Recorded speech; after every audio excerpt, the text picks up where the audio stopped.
The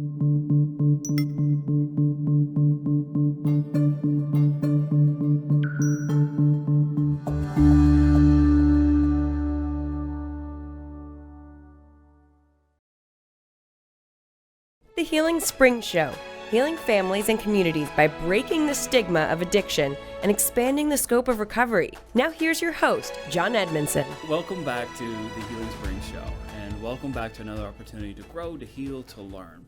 The question today is, can sobriety, can recovery be fun, exciting, engaging? I have the person who can answer that question. M2, The Rock, is here with us today to talk all about it.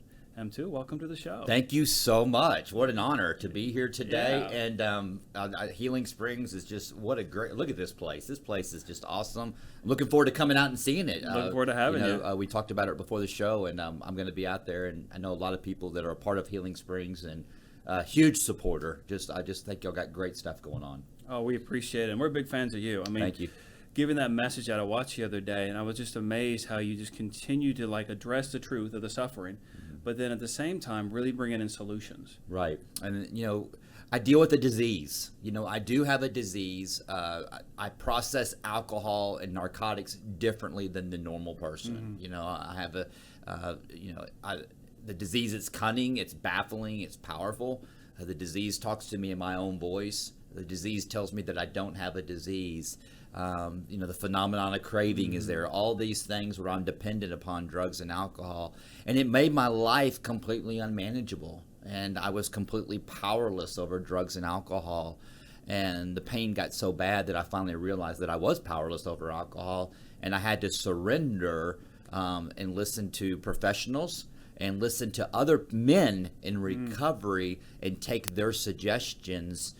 Sometimes I didn't like them. They were uncomfortable because I was scared, is what it boiled down to. But once I did that, my life has been nothing but incredible. And you started out earlier saying, can recovery be fun? Yeah. Absolutely. I am having a blast today. And my life today, I could have never dreamed it'd be like this. So that's what I want to talk about. So some of the people watching the show are going to be, our awesome clients that are in recovery right now, and they're phenomenal people trying to make that change. We have our alumni group, and they're just incredible, and we're having that alumni event coming up, and we're going to see all that in that story. And there's also people that we want to come in, either get help with us or get help somewhere. Can you talk a little bit about your story? What was it like leading up to this? Was it just overnight, or how did it happen for you? I was born with this disease. I mean, I truly, without getting it, if the debate, is it a disease or not a disease? Right. For me, it is a disease. I choose to treat it like a disease so I can live. Or I can choose not to treat it like a disease and die. That's simple.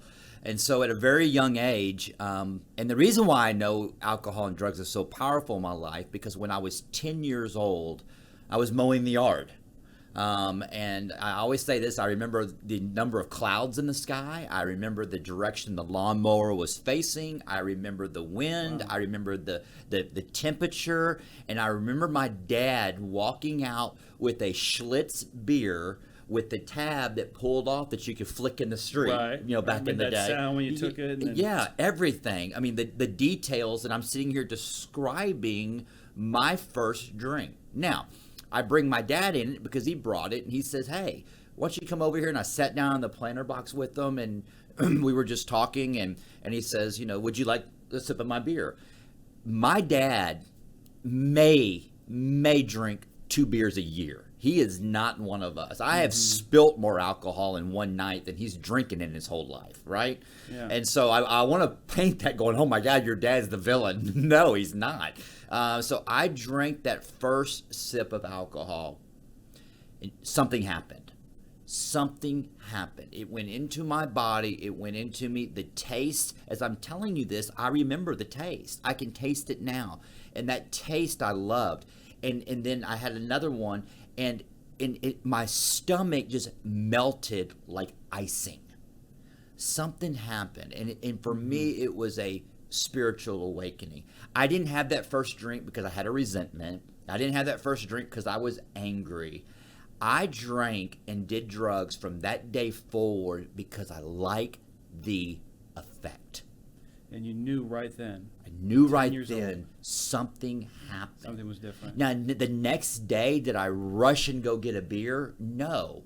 But something happened, and I didn't know what was happening. Right. I didn't know it was the beer. But for me, being a human being, when I felt anxious, I felt fear, I felt angry, I felt excited. I didn't know how to process these feelings. And what alcohol did for me was slow things down where I thought I was living in the now. And so when my brain would start thinking about the future, I would get very anxious and fearful, paranoid, and I didn't like that feeling. So then I would go to my past, and when I think about the past, I would be in guilt, shame, and remorse. I didn't like that feeling, so I would go back and forth, back and forth.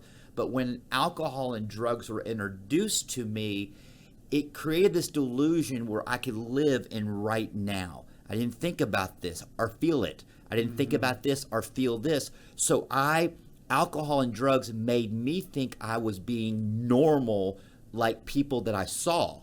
Because the way I felt and thought, I would see other people living their life appearing to be happy, joyous, and free, and I thought I was doing something wrong. Why can't I be like that person? I was delusional.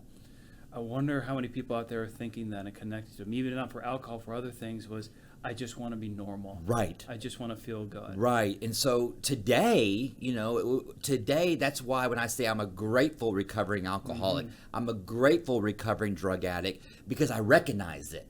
And today I have a program because of people like Healing Springs and professionals and other alcoholics and, all these other people that have brought these solutions. I'm like, oh, okay, this is the way life's supposed to be. And now I have tools. I am a 12-step guy.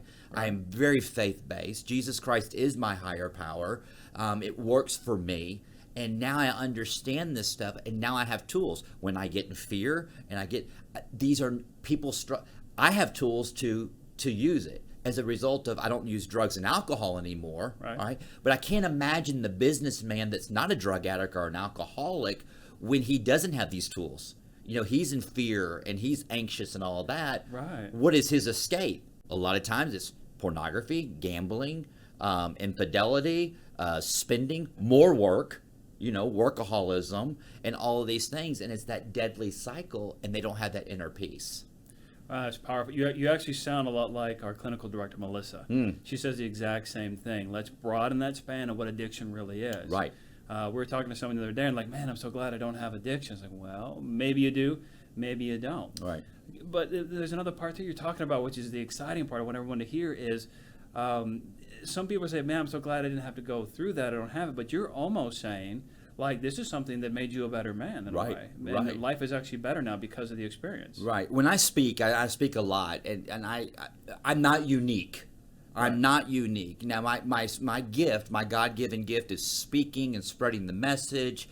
God used me. I have a dramatic story. That's what I'm told. I've got 27 mugshots. I've done prison time. 27 mugshots. 27 mugshots. And I'll never forget this. So my very first mugshot was in 2010.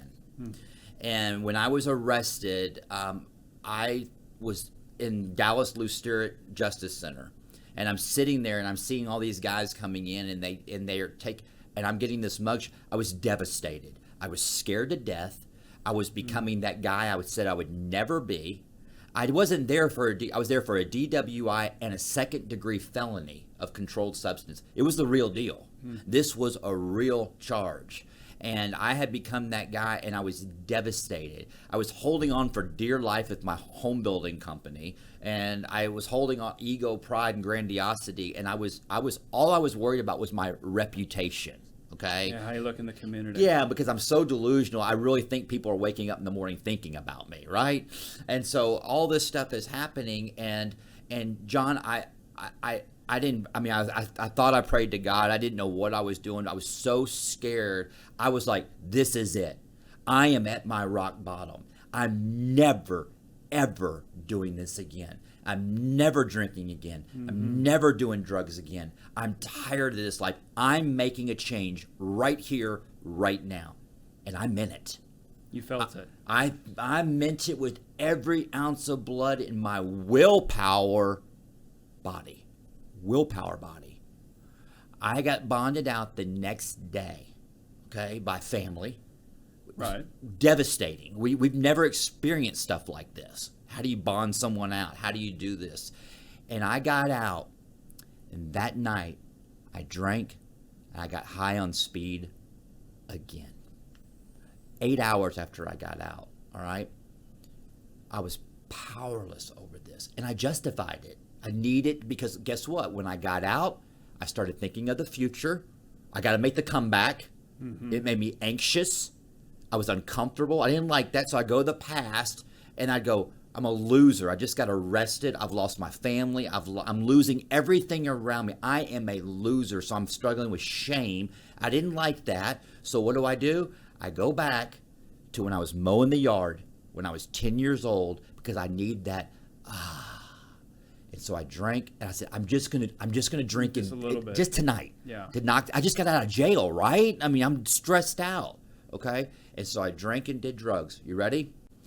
26 mugshots after that arrest. I finally put the sword down. Wow. After I said I would never do it again, and I meant it.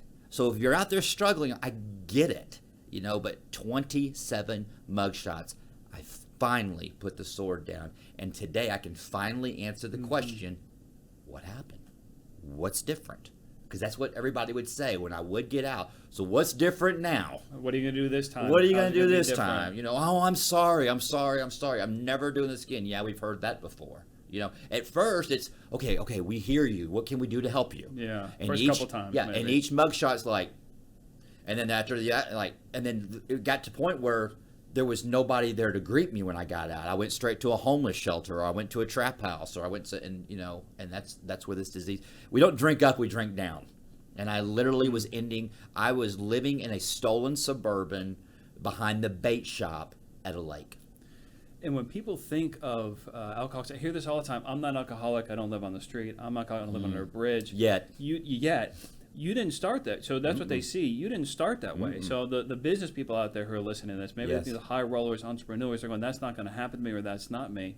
What was your story before? Were you someone that was like that? Yes, I'm that guy. I was very high. I was very stubborn because what I did is my survival tools is that I would always gravitate towards visible things to fix my invisible problems.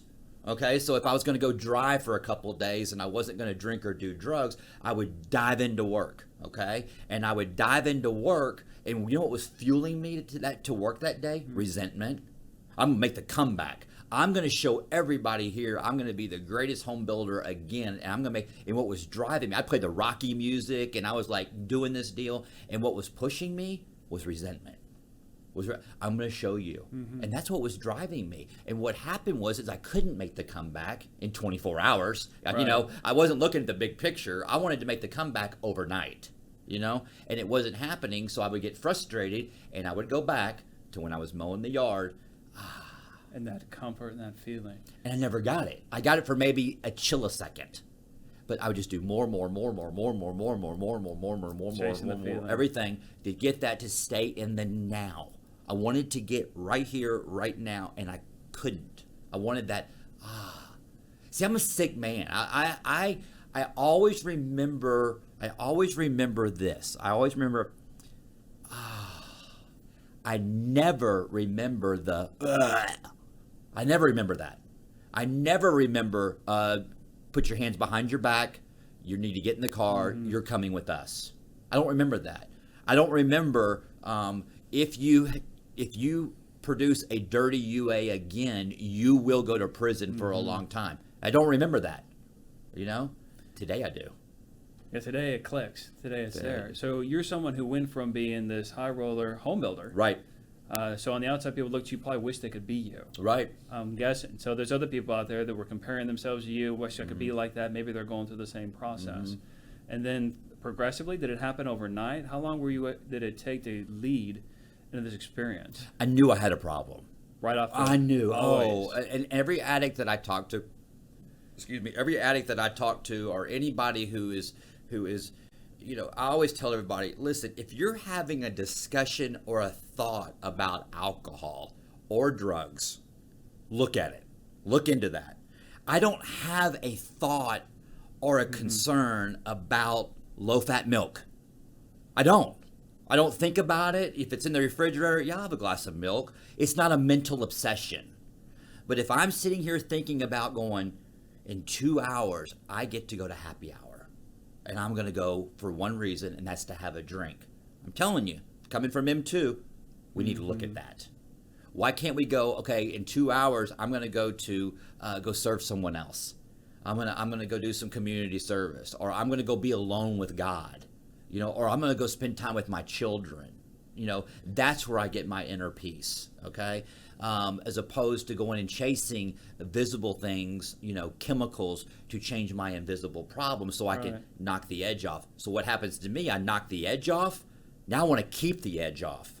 And I'm willing to go to any lengths to keep the edge off, and that is get rid of you, get rid of them, and just keep putting it in, and then I'm going to steal from you, and that's where it ended up. So for people who are successful right now, but struggling with alcohol, they know.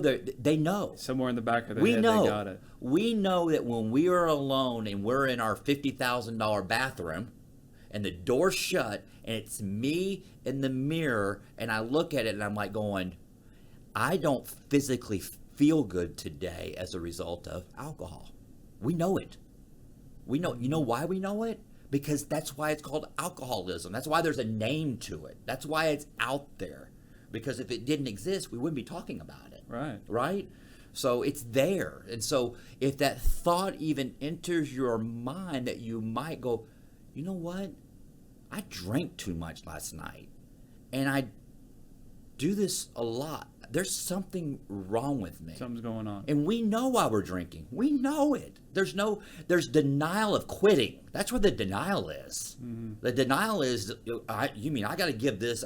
I'm not going to give, if you had my life and you don't tell me what to do, John, you're telling me to drink, you go do you. Look at me. Look at me. I got a job. I got a house. I got kids, all this stuff. Not for long. We don't drink up. We drink down. Drink down. And so then think of the families who are listening to this. Yes. And their loved one is in treatment, maybe the third or fourth time.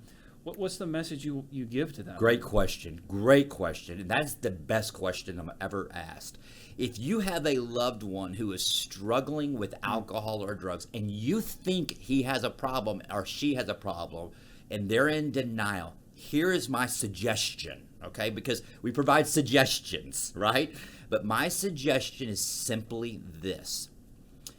Get that person with another person in recovery, okay? So if your husband, let's just role play, your husband is struggling with alcohol, get another man alcoholic that is in recovery to meet with him.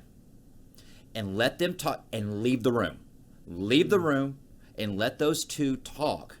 And let them work with one another, because there's nothing more powerful than one alcoholic working with another, one drug addict working with another. Nothing more powerful. There's nothing more powerful than one NFL football player working with another NFL football player. Someone who understands, someone who gets it. Right. Because when a non-alcoholic and a non-drug addict comes to me, they ask one question, and I go drink every time. You ready? Why do you drink? Why don't you just put it down? And I would get so angry and so mad. And the reason why, here's where I'm at today, John. The reason why I would get so angry and mad, I didn't know why. I didn't know why. But today I do, as a result of the fourth step. I did a moral inventory of my immoral behavior, and I found out this is why I did it. This is why I did the things I did. I can answer these questions now. I can go out and speak to the public and say, this is why I did the things that I did. And so that is the answer to your question, is one alcoholic working with another. Men work with men, women work with women. I caught that. I wanted to emphasize that a little bit. Can you speak to that some? We see it in treatment. They call it the rehab romance, and to watch out for it. Can you speak more about it? It's real. It's very real, because when I take alcohol and drugs out of my system, okay, and I do step one, I admit that I'm powerless over alcohol and drugs and that my life is unmanageable. And I'm at a treatment center, and I'm starting, treatment centers are great because they address, number one is we got to stop the bleeding, okay? Right. We need to stop the bleeding. We need to address the body. And then great places like Healing Springs, we address the mind, and we set the road up for long-term recovery, all right? Number one is I can't love anybody until I love myself, okay? Who wants to be with me that I'm in early recovery, all right? I got a bag full of resentments. I got a bag full of unresolved amends, all right? All these feelings that I have, and what happens is I meet a girl that's in early recovery, and she's my new drug of choice. She becomes my new drug of choice. And now what happens is two sick people are getting together. I'm sick, she's sick, but we're in recovery. I got nothing to offer her yet. I'm not saying I'm engaged to a person that's in recovery, but as a result of once I work the 12 steps, I learn how to trust God, I clean house, and now I'm helping others, all right? I've got something to offer her, okay? I know how to process resentments. I know how to process fear. I've got these tools, and so does she. And now our conversations are healthy. Our conversations are like this, which creates more intimacy. Because, listen, before, we're alcoholic and drug addicts. We suck at relationships. We're horrible at relationships. And so that's why it's deadly. So many relapses are because the number one cause for relapse is resentments. Okay? Well, you get in a relationship, the resentments happen. Okay? Oh my gosh, I've been with this girl for 4 days now, and now she's not looking at me. Okay? Well, what it is, now I'm getting in fear. Now the head's rolling. The delusional thinking. I start creating this movie in my head that I've done my whole life. She's talking about me. I'm in fear, but I'm not going to talk about it because I'm still struggling with ego, right? I'm not going to talk to my counselor about it because I'm him too, And I'm not going to talk about it because I don't want to be exposed to that because I don't know how to do it, all right? So now I got a resentment. Towards the girl that might be working a program. Now I'm in a resentment because she doesn't like me and said, I'll show you, and I go relapse. It happens all the time. Very deadly. Yeah, it is, and there's a word I'm going to translate a little bit because I'm working in the treatment center. We hear all the different forms of recovery come in. So we have like Celebrate Recovery, we have Smart Recovery. Of course, we have the 12 steps in there, and there's probably multiple more. Refuge Recovery is another one that people talk about. And the languaging is always sometimes a challenge from one to another. Like you talk about being powerless over alcohol, and then maybe a therapist calls that the neuroaddictive pathway in the brain. Wow. Exact same thing. Wow. Yeah. Like I can literally walk you through what's happening in the brain as you go through it. It's not enough. We have to also have program healing support, sponsorship. And then we talk about the word, people say disease or sick. So when you say it, I don't hear judgment. Like I don't hear saying you're sick, you're bad, you're terrible. I hear you saying almost like a loving doctor would talk to a patient and say, you know what? You're sick, you have like the flu, a cold, whatever it is, and you're contagious. So if you get with somebody else, that's going to cause more sickness. So watch out for it. Right. And so when people hear that, I always want to make sure to translate it because I get the beautiful message you're giving there. Is don't go in when you're in a wounded place. Your wounds are going to bleed onto someone else. You're going to hurt each other. That's right. And you're going to cause a problem. And the same thing with that. With the human brain, we're in agreement that there's something going on with us. Yeah. And some people explain it through biology or neurobiology. Some people explain it through the 12-step program. Right. Even disease itself. When we talk about it, I worked in preventative medicine. How do you define disease? And we could go through and look in the dictionary for it, but you can walk to an office, you see a doctor, and you could say you have heart disease. That's based off of all these criteria that you see, right? Well, what if they do a separate approach? Maybe it's just they need certain medications, diet, lifestyle change, and all those markers now go down where they don't blip on the radar anymore. If someone else did a test on them, they would say you don't have a disease. So, what does that really mean? But the interesting thing is, if you stop doing what you're doing, you go back to the old lifestyle, you have a disease again. Right. And so the potential is always there. Right. Because some people, I know they hear that, they go, not me, I'm okay, I've done treatment, everything else. But the potential is always there. If we don't do our steps or our therapy or everything else, Right. we go right back, or even worse sometimes. Yeah. Yeah. It's for me, what's working for me is, and I just passed the 2-year mark of continuous sobriety. Congratulations. Thank you so it's much. big. Yeah, and it's huge. Real sobriety. I mean, really working a program and 2 years. And for me, recovery and sobriety is a spiritual program. And the more that I work on my spirituality, I address the body in early recovery, detox, get everything out, and I mean, just it's very serious, okay? And that's where treatment centers are so awesome for me, because I need to be monitored I need to be hospitalized, but the spiritual aspect of the program is I look back on it now and I am realizing that alcohol is not my problem. Alcoholism is my problem. Drugs aren't my problem. Drug addiction is my problem. The more sobriety that I'm getting, John, I'm looking back at the first step and I'm realizing I am addicted to sin. Okay, there's a church word, hang with me, okay? Sin. That's what I am addicted to. What does that look like? Translate that into what I'm addicted to is I want visible things to fix my invisible problems, right? You're telling me to believe in Casper the Friendly Ghost and to stop drinking and doing drugs, and that's working for you?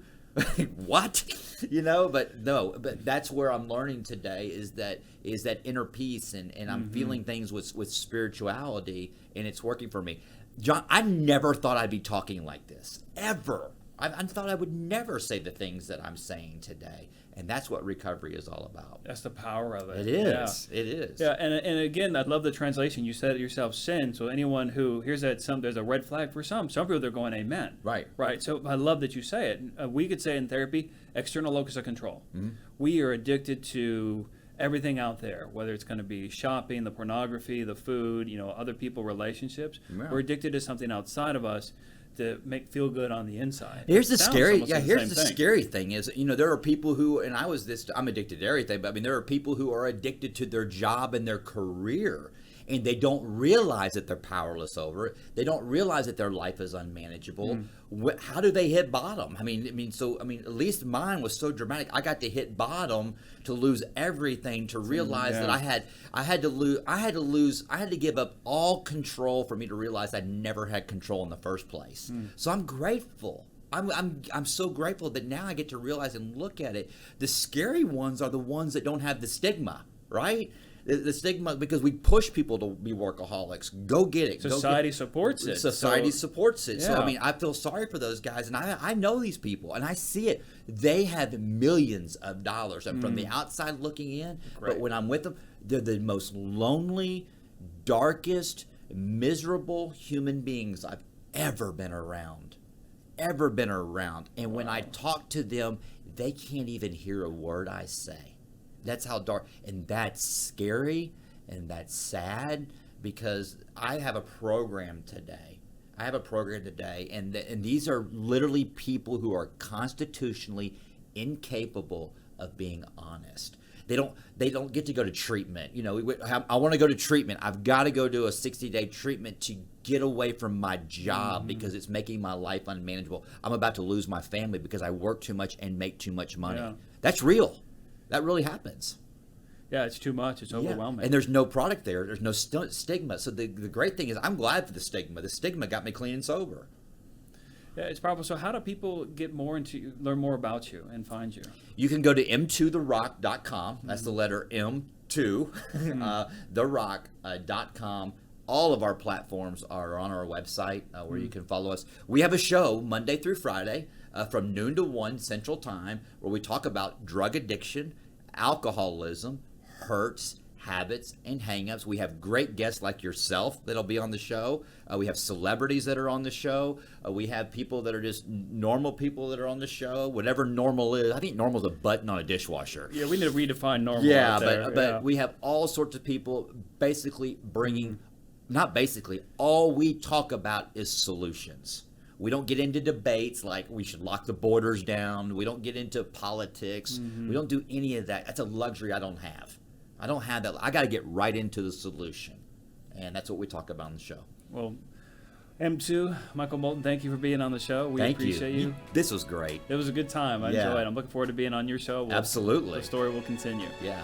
So we'll tune in next time. Again, thank you, M2 The Rock. Watch his show. It's a great message. He's helping a lot of people out there. And we'll see you next time.